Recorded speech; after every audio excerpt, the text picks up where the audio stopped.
हाँ, हेलो छात्रों, मैं BL Pilania GSR memorial senior secondary Gogatiya Bagawatan में ऑनलाइन क्लासेज में आपका स्वागत करता हूँ।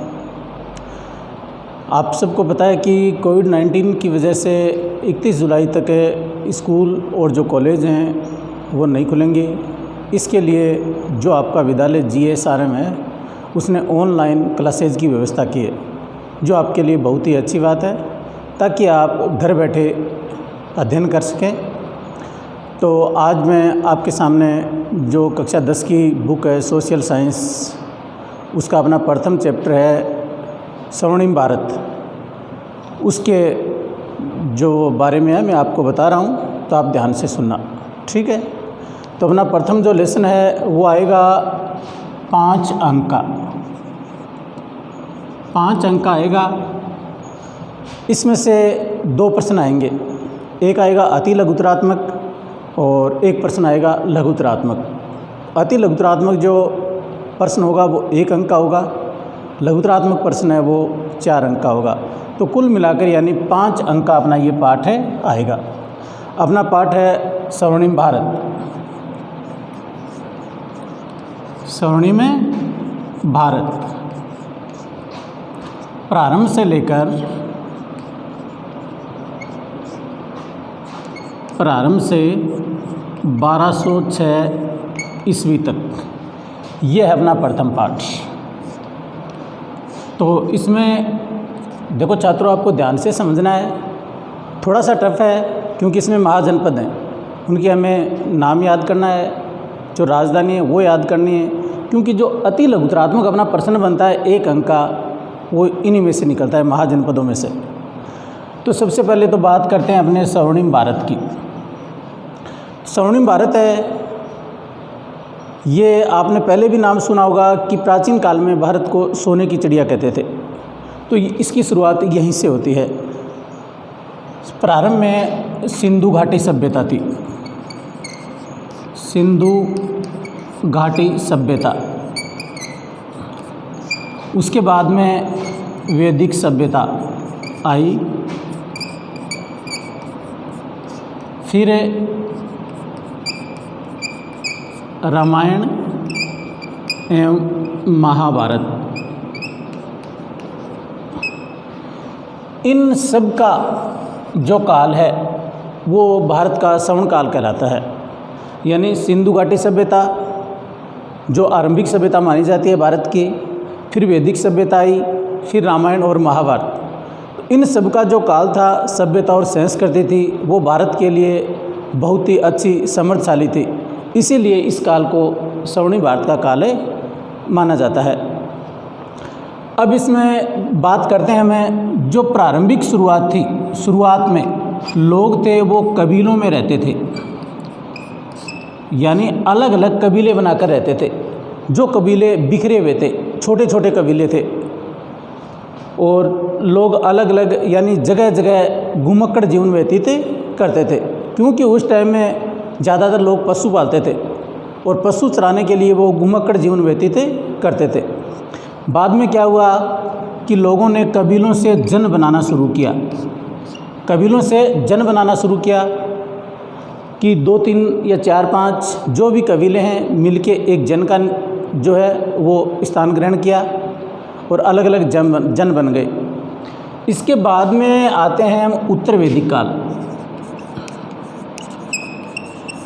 उत्तर वैदिक काल, उत्तर वैदिक काल में क्या हुआ बच्चों, जो हमारा वर्तमान का भारत है, जिसमें उत्तर प्रदेश का पूर्वी भाग, बिहार का पश्चिमी भाग, यहाँ पर लोगों ने लोहे का उपयोग करना शुरू कर दिया। लोहे का उपयोग शुरू करने के कारण लोगों ने नई नई तकनीकी का विकास किया, और तकनीक का विकास होने के कारण लोग अपने भौतिक जीवन में परिवर्तन करना चाहते थे। जो उनका जन कबीले और जन में जो घुमक्कड़ जीवन था उसको छोड़कर लोग अपने आप को एक जगह रहकर यानी विकसित करना चाहते थे, क्योंकि लोग तकनीक की ओर अग्रसर होने लगे। तो लोगों ने क्या किया, जन की बजाय जनपद बनाए, यानी जन का जो स्थान है वो जनपदों ने ग्रहण किया। ये जनपद होते थे कई जन को मिलाकर बनाए गए। फिर क्या हुआ कि जो उत्तर वैदिक काल है इसका टाइम लगभग चला 600 ईसा पूर्व तक, 600 ईसा पूर्व तक इसका ये टाइम रहा।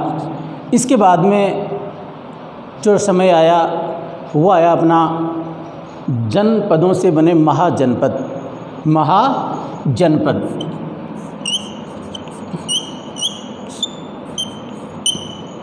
तो अब देखो शुरुआत में कबीले थे, कबीलों से जन बने, जन से फिर जनपदों का जो सामने हमें देखने को मिला और जनपदों से महाजनपद बने। अब हम बात करते हैं महाजनपद की, जो हमारा विशेष टॉपिक है महाजनपद। इसमें देखो आप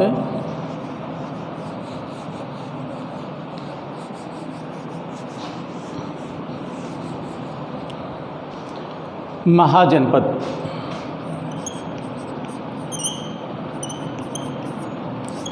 महाजनपद का जो काल है वो 600 से 325 ईसा पूर्व माना जाता है। ये इसका काल है 600 से 325 ईसा पूर्व। इस जो महाजनपद हैं इनकी जानकारी हमें हमारा जो बौद्ध ग्रंथ है, बौद्ध ग्रंथ अंगुत्तर निकाय,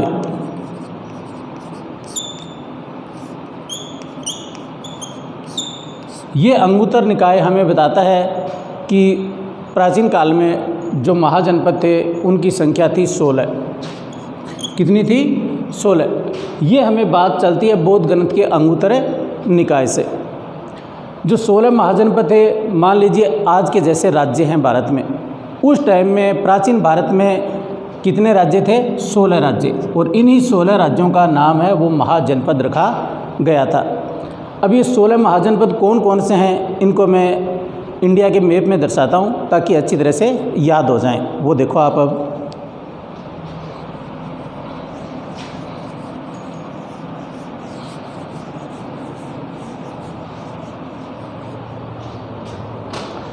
ये मैप बना रहा हूँ मैं।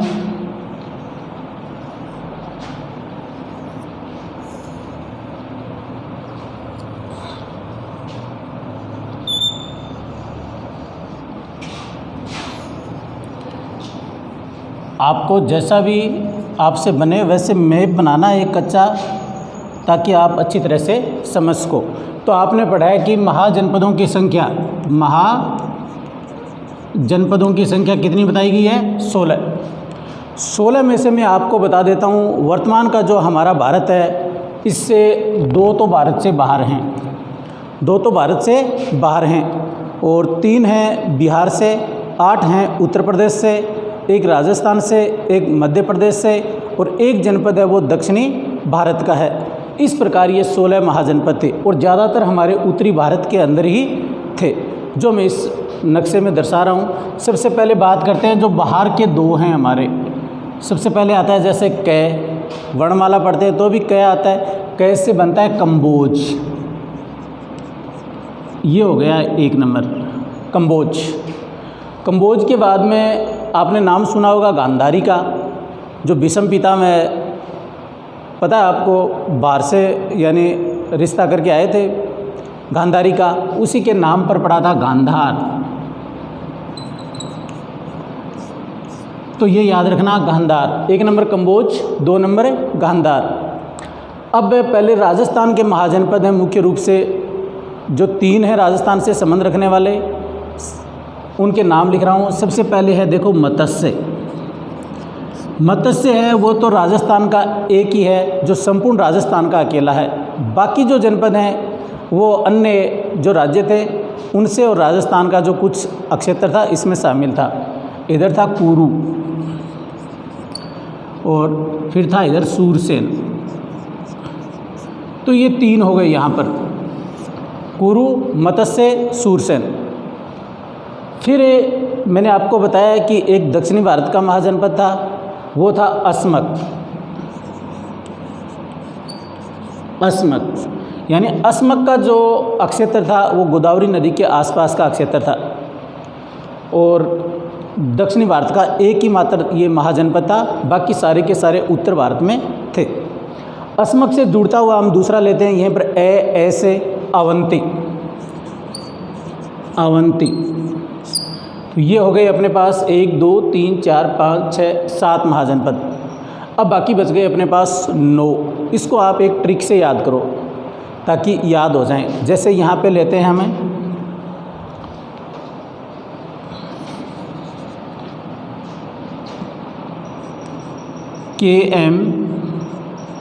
के एम और इधर कर देते हैं पी के एम फिर पी लगा देते हैं ऊपर पी के। तो 1 2 3 4 5 हो गए इस ट्रिक से। तो इसका मतलब यानी वाह कि इतनी देर में 5 याद हो गए, यानी वाह। तो वाह से वी ए वाह से ये इधर वी ए, और इधर भी क्या है वी और सी है, वी और सी है। अब देखिए आप 1 2 3 4 5 6 7 8 9 10 11 12 13 14 15 16, ये हमारे 16 महाजनपद हो गए। दोबारा देखो एक बार आप कि ये तो आपने पढ़ लिया। कई बार प्रश्न पूछा जाता है इसमें कि जो 16 महाजनपद हैं इनका जो उल्लेख है वो कहाँ पर मिलता है। तो ये मिलता है जो हमारा बौद्ध धर्म है, इससे पता चलता है। जो ग्रंथ है अंगुत्तर निकाय, ये हमें इनका उल्लेख करता है महाजनपदों का, और 16 इनकी संख्या बताई जाती है जो अपने आप में स्वतंत्र थे, क्योंकि उस टाइम में कोई सार्वभौम सत्ता नहीं थी। इस कारण से सारे के सारे 16 महाजनपद अपने आप में स्वतंत्र थे और वहाँ के अपने अपने यानी शासन चलाने वाले होते थे। 2 प्रकार के होते थे, एक तो राजतंत्र, एक गणतंत्र। इनकी चर्चा हम बाद में करेंगे, पहले इनको देख लेते हैं एक बार। दोबारा देखो, जो ऊपर है ऊपर का भाग कै, और कै से बनता है कंबोज। कैसे बनता है कंबोज, कंबोज हो गया। फिर गांधार, ये बता दिया आपको, गांधारी से संबंधित है, जो आपने कौरव और पांडवों में नाम सुना है गांधारी का। तो इस हिसाब से ये 2 भारत से बाहर के हैं, कंबोज और दूसरा है गांधार। अब आप आइए सीधे इधर की तरफ, दक्षिणी भारत में। दक्षिणी भारत में आपको बता दिया मैंने कि सिर्फ एक ही है दक्षिणी भारत का, वो है अस्मक। गोदावरी के आसपास का क्षेत्र है इसके अंदर। और ऐसे ही जुड़ता दूसरा लेते हैं अवंती। जो अवंती वर्तमान के मध्य प्रदेश का जो इलाका है वो इसमें आता है। अब राजस्थान के यहाँ पर हैं 3 विशेष रूप से जो 16 महाजनपदों में हैं। अन्य भी जनपद हैं राजस्थान के, वो हम अलग से पढ़ेंगे राजस्थान के जनपदों के बारे में, उसमें हम अलग अलग पढ़ लेंगे। जो 3 है, एक है कुरु, मत्स्य और सूरसेन।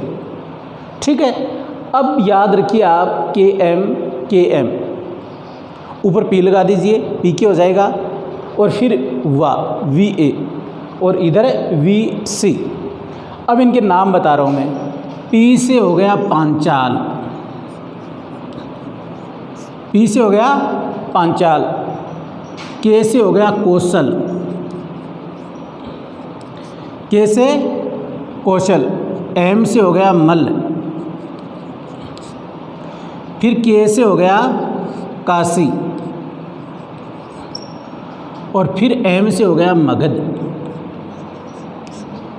दोबारा देखिए, पी से पांचाल, के से कौशल, एम से मल, के से काशी, फिर जो एम है वो है मगध। फिर वी से हो गया वज्जी, ए से हो गया अंग, ए से हो गया अंग। इधर जो वी है इससे बन गया वत्स, और सी है इससे बन गया चेदी। ये अपने 16 महाजनपद हो गए। कंबोज, गांधार, कुरु, मत्स्य, सूरसेन, अवंती, अस्मक। पांचाल, कौशल, मत्स्य, मल, वज्जी, अंग, मगध, वत्स, चेदी, काशी। ये सारे के सारे हो गए 16 के 16 महाजनपद। अब कुछ मैं आपको इनकी जो राजधानी का ट्रिक है वो बता रहा हूँ कि सबसे पहले तो इनको याद करना पड़ेगा। क्यों कि हमारे जो क्वेश्चन एग्जामिनर है वो क्वेश्चन पूछते हैं किस प्रकार का पूछते हैं, या तो महाजनपद का नाम पूछ लेते हैं या उसकी राजधानी पूछ लेते हैं। जैसे मान लीजिए कुरु है, कुरु की राजधानी है इंद्रप्रस्थ। कुरु की राजधानी है इंद्रप्रस्थ। अब इसमें ये पूछ लिया जाता है कि कुरु की राजधानी का नाम लिखिए, तो आपने इंद्रप्रस्थ लिख दिया। कभी कभार उत्तर से प्रश्न पूछा जाता है कि इंद्रप्रस्थ कौन से महाजनपद की राजधानी थी, तो आपको बताना पड़ेगा कुरु। इसलिए आपको इनके नाम और इनकी राजधानियों के नाम याद करने बहुत ज़रूरी हैं। तो जो राजधानी है वो रटने से याद नहीं होंगी, थोड़ी थोड़ी ट्रिक बता रहा हूँ मैं आपको, बार बार उसकी कोशिश करना, आप वो समझ में आ जाएंगे। जैसे कंबोज की राजधानी लेते हैं हम सबसे पहले। कंबोज, कम्बोज का मतलब कम बोझ, वजन को क्या करना है, कम करना है, तो यानी हटाना है। वजन को क्या करना है, हटाना। तो बोझ यानी इसकी राजधानी हो गई हाटन। कंबोज की राजधानी आप कैसे याद करोगे, कम बोझ, यानी बोझ को क्या करना है, कम करना है। कम करने के लिए बोझ को क्या करना पड़ेगा, हटाना पड़ेगा, तो ये हाटन हो गई राजधानी। अब है अपने पास गांधार। गांधार की राजधानी आप याद करोगे तो इसमें देखिए आप धार, धार का मतलब क्या होता है, तीखा। जैसे हम घर में करते हैं, कोई भी चीज़ तीखी करते हैं तो किस पे रगड़ते हैं, सिल पे रगड़ते हैं। तो तीखा करने के लिए सिल पे रगड़ेंगे, धार बनाएंगे, तो तीखा करेंगे तो तक्षशिला, तक्षशिला। दोबारा देखो आप इसको, गांधार, धार का मतलब है यानी तीखा करना है हमें, तीखा किस पे, सिल पे, तो इसकी क्या होगी, तक्षशिला। अब इधर है अपने पास कुरु। कुरु की राजधानी मैंने आपको अभी बताई है, इंद्रप्रस्थ है, इंद्रप्रस्थ है। इंद्रप्रस्थ आपने कौरव और पांडवों में सुना होगा कि जो कुरु का क्षेत्र था उन्हीं का था। हस्तिनापुर से क्या किया, पांडवों को अलग कहीं भेज दिया और उस स्थान का नाम था खंडप्रस्थ। तो पांडवों ने श्री कृष्ण से कहा कि खंडप्रस्थ में हम क्या करेंगे, ये तो बिल्कुल खाली है। तो उसने क्या कहा, श्री कृष्ण ने कहा इंद्र भगवान से सहायता लेंगे, कुछ आप कीजिए। तो इंद्र से सहायता प्राप्त की पांडवों ने, इसके कारण इसका नाम रख दिया इंद्रप्रस्थ। तो कुरु, ये तो जानते हैं आप कि कुरु जो क्षेत्र है वो पांडव और कौरवों का क्षेत्र माना जाता है, यहीं पर हस्तिनापुर है, तो इसलिए इसकी राजधानी हो गई इंद्रप्रस्थ। अब अपने पास है मत्स्य। ये ज़्यादातर पूछा जाता है, बहुत बार पूछा जाता है मत्स्य की राजधानी। मत्स्य नाम से ही प्रतीत हो रहा है मछली, मत्स्य यानी मछली। और जो जलीय जीव होता है, जलीय जीवों में मछली, ब्लू व्हेल मछली आपने सुना होगा नाम, सबसे बड़ी होती है, यानी बड़ी का मतलब है विराट होती है। क्या होती है, विराट, जलीय जीव जो ब्लू व्हेल मछली है। विराट होने के कारण इसकी राजधानी है विराटनगर, विराटनगर। तो मत्स्य नाम से ही पता चलता है कि बड़ी होती है, वो विराट होती है, तो इसकी राजधानी क्या होगी, विराट। अब है अपने पास ये सूरसेन। सूरसेन की जो राजधानी है वो है मथुरा, मथुरा। ये थोड़ा सा आपको याद रखना पड़ेगा कि सूरसेन का जो इलाका है वो कृष्ण भगवान से संबंधित माना जाता है। जो वासुदेव के पुत्र हैं उनका वंश था, वो था यदुवंश, यदुवंश। इसको यादव वंश भी बोलते हैं, यादव वंश भी बोलते हैं। ये वंश था जो कृष्ण जी के पिताजी थे वासुदेव, इनसे संबंधित था। तो इस वंश के होने के कारण, तो आप ध्यान रखना, जो मथुरा है वो कृष्ण जी का क्षेत्र है, और इसीलिए जो सूरसेन है इसकी राजधानी क्या बना दी गई, मथुरा। अब अपने पास अवंती। अवंती है, एक तो होता है उन्नति, बढ़ना, और एक होता है अवनति, गिरना। तो इसमें थोड़ा सा आपको ध्यान रखना पड़ेगा। अवनति यानी अवंती है, अवनति गिरने पर लेते हैं। आपने धर्म है, जैन धर्म है, बौद्ध धर्म है, हिंदू धर्म है, तो जैन धर्म का महत्व है आज का जो टाइम है उसमें थोड़ा सा कम है, हमारे आसपास इतना नहीं है। तो अवनति यानी गिरता है, कौन, जैन। तो जैन से आप बनाएंगे उज्जैन, जैन से आप बनाएंगे उज्जैन। उज्जैन को जो अलग अलग गाइडों में अलग अलग बार लिखा जाता है, जैसे उज्जैन भी है, कहीं पर ये मिलेगा आपको उज्जैयनी, ये मिलेगा आपको, लेकिन आप उज्जैन याद रखना, समझ गए। अवंती, अवंती का मतलब यानी एक होता है उन्नति, बढ़ना, एक होता है अवनति, गिरना। तो जैन धर्म में थोड़ा कम प्रचलन में, तो ये क्या हो गया, उज्जैन। ये थी उत्तरी अवंती की राजधानी। और जो दक्षिणी अवंती थी उसकी राजधानी थी महिष्मति, चलो ये बाद में कर लेंगे, जो राजधानी अलग से करेंगे। ये एक बार उज्जैन याद रखना आप। अब आपके पास अस्मक। अस्मक, अस्मक को आप एक बार अस्मत मानिए। अस्मत होती है किस्मत।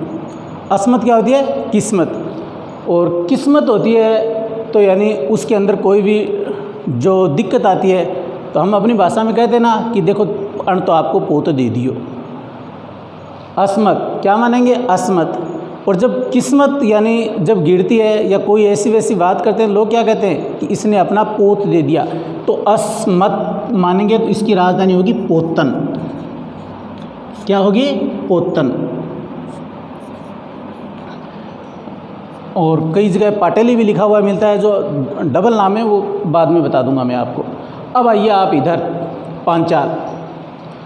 पांचाल है, पांचाल जो हाथ का अपना पंजा होता है, इसी से मान लीजिए आप हाथ का पंजा। हाथ के पंजे को आप ऐसे कीजिए, थोड़ा सा मोड़िए, ये क्या बन गया?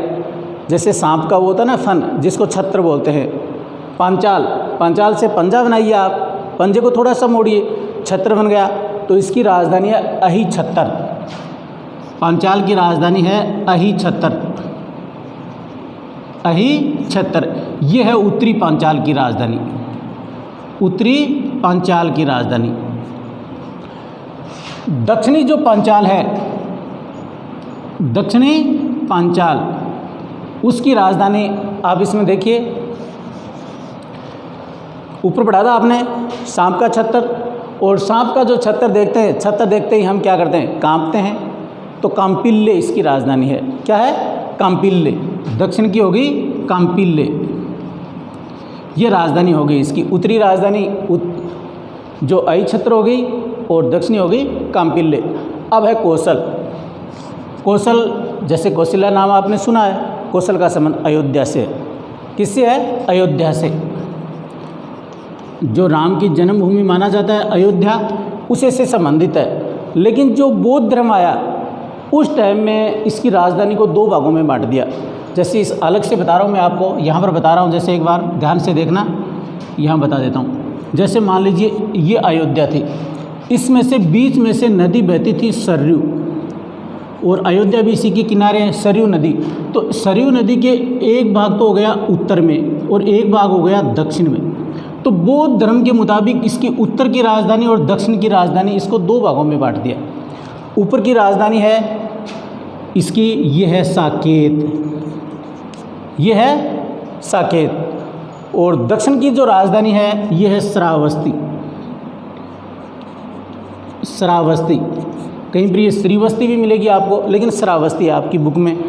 तो कौशल की राजधानी वैसे बोले तो अयोध्या है, लेकिन आपको विशेष रूप से अगर परीक्षा में पूछ लिया जाए कि उत्तरी कौशल की राजधानी कौन सी है, तो आप क्या बताएंगे? साकेत। और दक्षिणी कौशल की राजधानी है वो है श्रावस्ती। तो ये इस हिसाब से हो गई। अब है अपने पास मल। ये है, इसको मिटा देता हूँ एक बार में। ये है मल। मल आपको पता ही है, अपनी जो होती है मल्लागिरी, वो कहाँ दिखाता है? कुश्ती में दिखाता है। याद रखना, मल से कुश्ती। तो इसकी राजधानी है कुशीनारा। कुशीनारा। कहीं कहीं पर आपको नाम मिलेगा ये कुसा नारा भी मिलेगा, या कुसावती भी मिल जाएगा आपको। कुशीनारा, कुसावती। देखिए आप दोबारा, मल, मल से ही आपको पता चलता है कि कुश्ती, तो इसलिए इसकी राजधानी होगी कुशीनारा। कहीं पर आपको मिलेगा कुसावती। अब इधर है अपने पास काशी। काशी है, इसकी राजधानी काशी। काशी से ही अपने पास एक ही शब्द है वाराणसी। काशी यानी वाराणसी, तो काशी की राजधानी हो गई वाराणसी। ये काशी की राजधानी हो गई। अब अपने पास बचा है क्या? वज्जी। वज्जी है, इसकी आपको इस नाम से ही थोड़ी सी है, बाकी इसकी कोई ट्रिक नहीं है। वज्जी से बनता है विदेह है, विदेह है, या इसकी राजधानी है मिथिला। मिथिला, ये दोनों याद करनी पड़ेंगी आपको। वज्जी से विदेह है या मिथिला। अब है अपने पास अंग। अंग ये तो पता ही है, या तो लड़के का होगा या लड़की का होगा। अंग है, दो में से एक का होगा। तो चंपा नाम की कोई लड़की मान लीजिए आप, कि चंपा नाम की लड़की है, उसी का अंग है, तो अंग की राजधानी है चंपा। अंग की राजधानी क्या हो गई? चंपा। अब बचा है अपने पास मगध। मगध है वो सबसे समृद्धिशाली महाजनपदों में से माना जाता है। 16 महाजनपद हैं, उसमें सबसे समृद्धिशाली किसको माना जाता है? मगध को। मगध है, उसकी राजधानी मान लीजिए मग से मानिए आप। ये क्या है? मग। मग कई बार क्या हो जाता है? गिर जाता है। क्या होता है? गिर जाता है। तो गिरिव्रज क्या होगी? गिरिव्रज। इसकी दूसरी राजधानी है वो है, इसमें जैसे गिरता कहाँ है? घर में गिरता है, तो इसकी होगी राजगृह। राजगृह यानी आपने लिया है इसमें मग। मग क्या हो जाता है? गिर जाता है, तो गिरिव्रज। कहाँ गिरता है? ग्रह याद आती है आपकी, याद आ जाएगा क्या? राजगृह। अब है अपने पास चेदी। चेदी की राजधानी आप कैसे याद करेंगे? चेदी जैसे चेरी होता है, आपने नाम सुना होगा, खाने का होता है, पान वगैरह में मिला के खाया जाता है चेरी। तो खाने का होता है, खाते किस लिए? शक्ति बढ़ाने के लिए। शक्ति बढ़ाते हैं, अपनी बुद्धि बढ़ाते हैं। तो चेदी से क्या बनाया? चेरी। तो इसकी राजधानी होगी शक्तिमती। शक्तिमती याद रखना आप। चेदी से क्या बनाया है? चेरी। चेरी जो शक्तिवर्धक होता है खाने के लिए, तो इसलिए इसकी राजधानी है शक्तिमती। अब इसमें रह गया अपना वत्स। जो वत्स है इसकी राजधानी है कौशाम्बी। ये 2-4 हैं, इसमें कोई ज़्यादा ट्रिक नहीं है, आपको याद ही करना पड़ेगा। वत्स की राजधानी है कौशाम्बी। ये अपनी सारी की सारी राजधानी हो गई। और लगभग इन्हीं में से अब की बार प्रश्न नहीं आया। अब की बार सिर्फ जो 1 नंबर का प्रश्न पूछा है वो पूछा था अभी एग्जाम में कि मौर्य साम्राज्य का संस्थापक कौन था। ये प्रश्न पूछ लिया, तो अब की बार इनमें से पूछेंगे। चाहे तो भले ही ये पूछ लें कि कुरु की राजधानी क्या थी? इंद्रप्रस्थ। या इंद्रप्रस्थ किसकी राजधानी थी या कौन से महाजनपद की? तो आप बताएंगे कुरु की। एक बार थोड़ा सा मैं रिपीट कर देता हूँ, देखिए आप इसमें। 1 नंबर अपना कंबोज। कंबोज यानी बोझ को कम करना, हटाना, तो हाटन। ठीक है। गांधार, ये गांधारी से संबंधित है। इसमें देखो धार। धार का मतलब किस पे बनाई जाती है धार? शिला पे, तक्षशिला। ठीक है। इधर आइए आप मत्स्य। मत्स्य को मैंने क्या बताया था? सबसे बड़ा जीव होता है मछली, और यानी बड़े का मतलब विराट होता है, तो इसकी राजधानी क्या हो गई? विराटनगर। सूरसेन मैंने बताया था भगवान कृष्ण से संबंधित है, ब्रज का क्षेत्र है, तो भगवान कृष्ण का संबंध है वो मथुरा से है। ठीक है। अब इसके बाद में है अवंती। अवंती का आपने क्या लिया था? एक तो उन्नति और एक अवनति, गिरना। जो कौन सा धर्म बताया था मैंने? जैन धर्म। ये हमारे आसपास में कम प्रचलन में, तो उज्जैन हो गया। ठीक है। और फिर है अस्मक। अस्मक को क्या माना था हमने? माना था अस्मत, किस्मत। और किस्मत का जो उलाना मिलता है किस्मत के द्वारा, तो पोत देते हैं, तो इसकी होगी पोतन। पांचाल। पांचाल का मैंने बताया था 5, ये हाथ के 5 है, पंजा बनाया आपने। फिर इसको ऐसे कीजिए, ये सांप के छत्र की तरह बन गया, तो ये आई छत्र। और छत्र को देखते ही यानी सांप के फन को देखते ही हम कांपते हैं। तो उत्तरी की तो ये होगी, दक्षिणी की होगी कांपिल्ले। क्या होगी? कांपिल्ले। ये राजधानी होगी इसकी। ठीक है। फिर है कौशल। कौशल पता ही है आपको, कौशिला भगवान राम से अयोध्या, और ये उत्तरी थी, इसकी अलग अलग बता दिया आपको। उत्तरी राजधानी साकेत थी और दक्षिणी थी वो क्या थी? श्रावस्ती थी। फिर वज्जी की विदेय। अंग। अंग में बता दिया आपको लड़का या लड़की, जो चंपा, तो चंपा इसकी राजधानी हो गई। और फिर है मगध। मगध की गिरिव्रज यानी मग से लिया था, गिरना कहाँ पर? घर में, तो गिरिव्रज और राजगृह। तो इस हिसाब से एक एक बार आपको इस ट्रिक से देखना है, फिर किताब में से आप देखना, आराम से याद हो जाएगा। अगर फिर भी दिक्कत हो तो अगले वीडियो में आप पूछ सकते हैं। ठीक है, ओके।